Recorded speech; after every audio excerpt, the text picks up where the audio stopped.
Alright, magandang araw po sa inyong lahat mga kababayan. Batang Maynila to,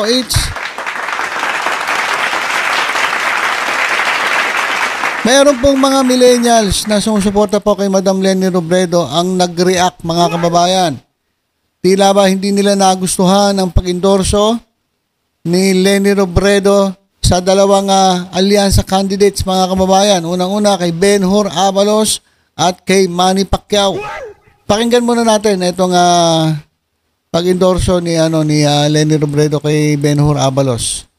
Iba po kitang importanteng bisita. Kanya na hapon, makikisingit lang kami. Bako yung political training. Kaya lang binisita niya ako dahil birthday ko. Ang sabi ko po sa iya, yaon ka mong gibi, kaya mas maray na makauli ka mo daw at ikit sa ng panahon. Halika na po siyang amigo. Naging mayor siya ng Mandaluyong kalawit na panahon. Naging DILG secretary po siya, pati ba yung DILG secretary. Tapos doon niya nagdadalagan, naging MMDA chairman. Doon niya po nagdadalagan siya bilang senador, tatabangan na siya dahil halay na siyang nagtatabang sa tubig sa Naga. Lalo na po ng Bagyong Christine. Nakapira siya din balik para magtabang. Tahimik siya na si pagpipili pero sige ang tabang. Kaya hindi pong sigurado pag nagsenador ninyo, tatabangan kita kanina, tatabangan naman siya.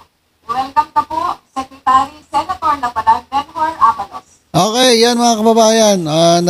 Nag-Bicol. Pero yung tabang mga kababayan, tulong po yan. So parang tinanong ni Madam Leni Robredo, tutulungan ba natin? Etong si Ben-Hur Abalos kasi etong ating kaibigan ay matagal lang tumutulong dito sa Naga City. Nabanggit niya particular yung Bagyong Christine. So ayun mga kababayan, unang-una, tinutulungan niya si Ben-Hur Abalos. Ito si Ben-Hur Abalos mga kababayan, hirap na hirap mo pumasok sa top 12. Mapapansin ninyo, wala po siya doon sa Magic 12. Di ko alam kung anong dahilan ng ilan natin mga kababayan, bakit hindi pumapasok si Ben-Hur Abalos. Nakikita natin doon, mas pumapasok pa si Lito Lapid. Si Lito Lapid. Ewan ko ba kung bakit ba ito na isasama ng ating mga kababayan. Siguro nabibit-bit ni Coco Martin. Kasi mas marami pang attendance ito sa sa Batang Quiapo kaysa dyan sa Senado, di ba? Kung matatandaan niyo, umattend dito ng isang hearing dyan sa Senado at tain namin niya. Hindi naman talaga siya umattend sa mga hearing-hearing. Kaya lang siya nandun para baratan yung isang vlogger na pinagbibintangan siya na siya ay protector ng Pogo. So, ito po ay sabi nga ng isang vlogger, ito raw po ay miyembro ng ang tawag doon, Komite de Silencio. Yung tahimik lang po lagi diyan sa Senado na para bang walang ginagawa. Mas marami pang oras dun sa kanya pag-shooting, pag-arte-arte diyan po sa Batang Quiapo. So, Sino pa mga manando na na tayo ay hindi sang-ayon? Marami. Ito si Ben-Hur, hindi pumapasok. Kaya, lumapit siya kay Leni Robredo para humingi rin ng tulong. Yan po sa Naga City. At isa pa po, mga kababayan, sa mga inendorso ni Leni Robredo, ay ito, mga kababayan, si Manny Pacquiao. Yan, si Manny Pacquiao naman medyo pumapasok sa Magic 12. Pero siya po ay nagpunta kahapon dyan po sa Naga City at nagkaroon po sila ng house-to-house outreach and rally events, mga kababayan. Ayan po, Manny Pacquiao kasama po si Madam Leni Robredo. At dahil dito, meron tayo mga kababayan na nag-react po Nag-react po dahil bakit inendorso ni Leni Robredo itong dalawang alyansa candidates mga kababayan. Ito nga po, ito nga isang Facebook page na Millennials Voice. Sabi nila, when Leni endorses a controversial candidate like Abalos and Pacquiao, will call it out and still refuse to vote them. So, ibig sabihin, kahit na sila ay taga-suporta ni Leni Robredo, sila ay taga-sunod at talaga namang mahal na mahal nila si Madam Leni Robredo. At kahit inendorso niya itong si Abalos at si Pacquiao, hindi pa rin nila iboboto itong dalawa. Kasi alam naman natin ang talagang kandidato po ng ating mga kaibigang kakampings ay etong si Kiko Bam. At sinasama na nila si Heidi Mendoza. 'Di ba? Sinasama na nila. At marami pa, may mga iba pang ibang grupo na kasama dun sa mga preference ng ating mga kaibigang kakampings, lalong-lalo na yung mga kabataang millennial. So, bagamat inendorso ni Leni Robredo ito si Pacquiao at si Abalos, mukhang hindi pa rin kumbinsido itong ating mga kabataan na bumoto dito kay Pacquiao at kay Abalos. So naikumpara pa itong si Leni Robredo kay Sara Duterte.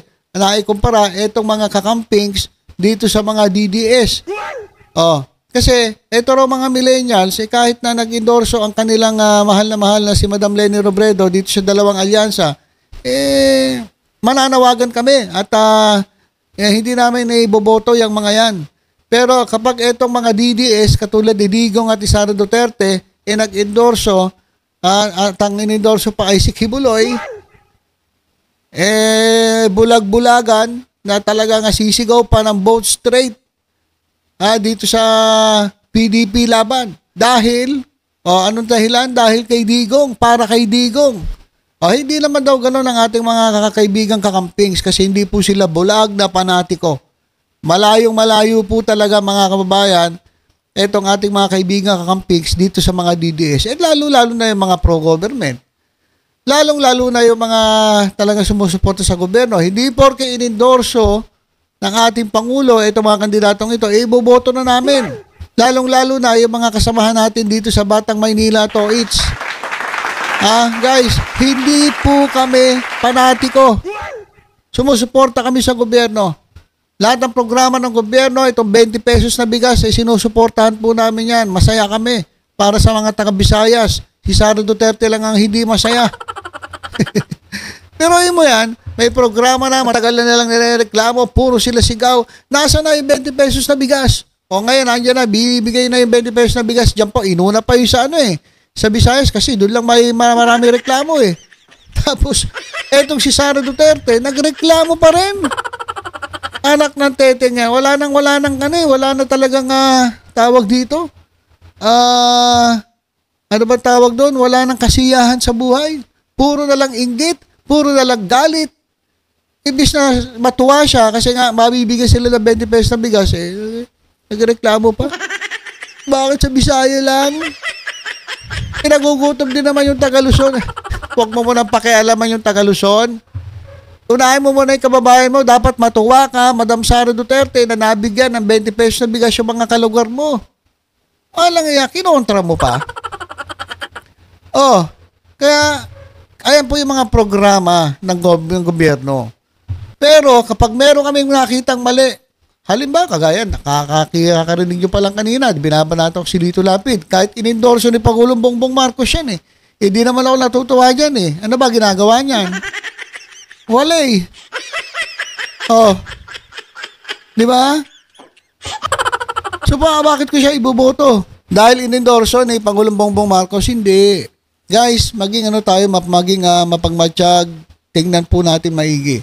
Pero marami po sa alyansa ang talaga magagaling. Kaya kumuha po tayo doon sa grupo na iniendorso ng ating sinusuportahan sa kakamping, si Leni Robredo. Si Presidente Bongbong Marcos dito sa alyansa. Suportahan natin yung iba. Ngayon, kung meron kayong ayaw dyan, kumuha kayo doon sa mga kapatid nating mga kakampings na iniendorso nila, ipalit natin. Wag lang tayo pipili doon sa mga sa mga kalaban ng gobyerno. Na wala nang tamang ginawa ang gobyerno. Doon po kayo kumuha. Halimbawa na lang ako. Kung tatanggalin ko si Lito Lapid, ipapalit ko si Bam Aquino. Pwede yun. Di ba? Kung may tatanggalin pa ako ron, sino pa pwede ko ipalit? Marami pa mga kababayan, marami pa tayo makukuha mga kandidato. Dito naman sa ating mga kaibigan ng kakamping, kung ayaw nyo si Abalos at si Pacquiao, pwede kayo kumuha sa alyansa yung sa tingin ninyo matino. Hindi po namin kayo dinidiktehan. Ibig sabihin, gamitin po ninyo fully yung inyong karapatan na kumuha ng kandidato na talagang ang piliin po natin ay para po sa taong bayan. Hindi po yung para sa sarili. Hindi po yung kumakalaban sa gobyerno. Hindi po yung layunin kaya tumatakbo para ipagtanggol si Sara Duterte, para mapauwi si Rodrigo Duterte. Hindi po yun ang dahilan kaya tumatakbo isang kandidato. Dapat sila'y tumatakbo. Ang kanilang puso ay para sa taong bayan, para maglingkod. Hindi yung para sa partido. Anak ng teteng ito mga ito. Kaya wag po kayo bumoto ng ganong klase mga kandidato, mga kababayan, na puro pang sariling kapakanan lang ang iniisip. Okay. So yan mga kababayan. In-endorse po ni Madam Leni Robredo. Alam niyo si Madam Leni Robredo, talagang bilib po ko dyan. Saludo po ko dyan kay Madam Leni Robredo. Wala akong masamang tinapay kay Madam Leni Robredo. Ngayon, kung kanyang in-endorse si Abalos at si Pacquiao, nasa atin po yan. Ha? Kasi pagbilog naman po natin doon sa sa ating pagboto, wala naman po nakasilip. Di ba? Wala naman po nakasilip eh. Diyos lang po ang nakakaalam kung sino yung binoto natin at tayo. So, ilagay po natin yung talagang sa tingin natin at ramdam natin na merong gagawin at may ginagawa at may nagawa na. Yan po mga kababayan ang ilagay po natin dyan sa balota. At kung hindi man iboto ng mga kakamping, etong si Abalos at si Pacquiao, meron silang dahilan kung bakit. Diba? Meron silang dahilan kung bakit. Siguro ayaw nila ng boksingero. Si Abalos, boksingero din di ba? Di ba sa Batang Quiapo si Abalos? Ayaw siguro talaga nila ng boxing. At binara nila itong mga DDS. Tama naman eh. Uto-uto itong mga DDS mga kababayan eh. Pero yun, sabi ni Digong, iboto nyo si Kibuloy. Loy. Walang iya. Tuwa-tuwa sila. Sige, iboboto po namin. Duterte. Walang iya, iboboto mo ang daming kaso. Iboboto mo napagbitangan ng abuso ng minor de edad. Boboto ka lang galon. Sira ulo ka kapag bumoto ka lang galon. Kaya mga kababayan, eto, na-share ko lang sa inyo. Bagamat itinaas ang kamay ni Madam Leni Robredo si Pacquiao at etong si Ben-Hur Abalos, nasa inyo po yan. Wala pong sapilitan yan. Kayo po ang mas nakakaalam sa puso ninyo kung sino ang gusto ninyo. Pero wag po kayong pipili ng mga kandidato na kontra sa gobyerno. Please lang mga kababayan. Para tayong gumawa ng kaguluhan, para tayong gumawa ng bato, pinukpok natin sa ulo natin, sasabihin natin, ba't ang gulo-gulo ng gobyerno? Sira ulo pala kayo eh. Taglagay kayo ng kandidat ng pinanalo nyo yung kandidatong magulo eh. O dapat, yung open, yung handang sumuporta sa gobyerno, dapat ganun po ang piliin natin. Para pong si si Hani Lacuna mga kababayan dyan po sa lungsod ng Maynila. Ay, sa lungsod ng Maynila mga kababayan, dikit na po ang laban. Kaya mga kababayan, sa mga nagdadalawang isip pa, iboto po ninyo si Mayor Hani Lacuna. Bakit? Kasi unang-una, mahal na mahal po niya ang Maynila. Mahal na mahal po niya kayong mga Manileño. At isa pa, huwag kayong boboto ng kandidato ang nasa paligid ay kontra sa gobyerno. Huwag yung ang binibenta ay cookie. Cookie. Anong gagawin ng cookie na yan? Kailangan namin plataforma, hindi cookie. Diba? Plataforma. Hindi puro, meron pa silang kandidato, pakanta-kanta, wala naman sa tono. Anak ng tokwa yan. Piliin po natin yung may plataforma at talagang handang tumulong sa bayan. Hindi yung wala sa ayos eh. Kaya dyan po sa lungsod ng Maynila mga kababayan, piliin po natin Mayor Hani Lacuna. Meron na meron na napatunayan at nakatanggap po ang Maynila ng Good Governance Award for the very first time kahit gipit na gipit sa utang ang lungsod ng Maynila, mga kababayan. Yan po ang tunay na pagsiservisyo, yan po ang tunay na paglilingkod, yan po ang tunay na paggogobyerno. Hindi panay utang, hindi puro pagpapapogi, hindi puro benta. Dikit na dikit po ang laban mga kababayan. Huwag po kayo magpapaloko, nasabi nila sobrang layo ng survey. Hindi po totoo yun. Mga kababayan, pag pumunta po kayo sa ground, mararamdaman ninyo na talagang medyo tuliro na rin sila. Kinakabahan na sila mga kababayan sapagkat marami po nagigising na At ang gusto nilang manatiling mayor ay walang iba kundi ito si Mayor Hani Lacuna. Huwag niyo pong sayangin ang inyong pagkakataon na umunlad yan po sa lungsod ng Maynila. Huwag po kayo maniniwala doon sa sinasabi nilang we will make Manila great again. Hindi, baka mangyari we will make Manila utang again. Patay tayo dyan. We will make Manila benta again. Guys, gising-gising po kayo. Gising-gising. Kaya muli, mga kababayan, kaibigan nating kakampings, mga taga Maynila, guys, ako po nakikiusap sa inyo. Mayor Hani Lacuna po tayo. Huwag po tayo dun sa kakampi ng kumakalaban sa gobyerno. At saludo ko sa mga kababayan nating kakamping. Saludo po ako sa inyo. Bakit? Dahil talagang pinapatunayan ninyo na hindi kayo panatiko. Tulad po dito sa Batang Maynila Toys, hindi po kami panatiko. Sundin nyo ay yung sarili ninyong desisyon. Hindi porke inendorso ni Madam Leni Robredo, boboto nyo na. Tama po kayo dyan. Mag-isip po kayo. Pero hindi ibig sabihin, kinukontra nyo si Madam Leni Robredo. Hindi po. Ako kahit kailan, talaga lamang susuporta ako kay Madam Leni Robredo. At kapag tumakbo to sa 2028, abangan natin. Hindi pa natin alam. Matagal-tagal pa naman yun. Okay, so ilang po. Tutok-tutok lang po dito sa Batang Maynila Toys. Sa iba pang updates, ingat po tayong lahat. God bless po.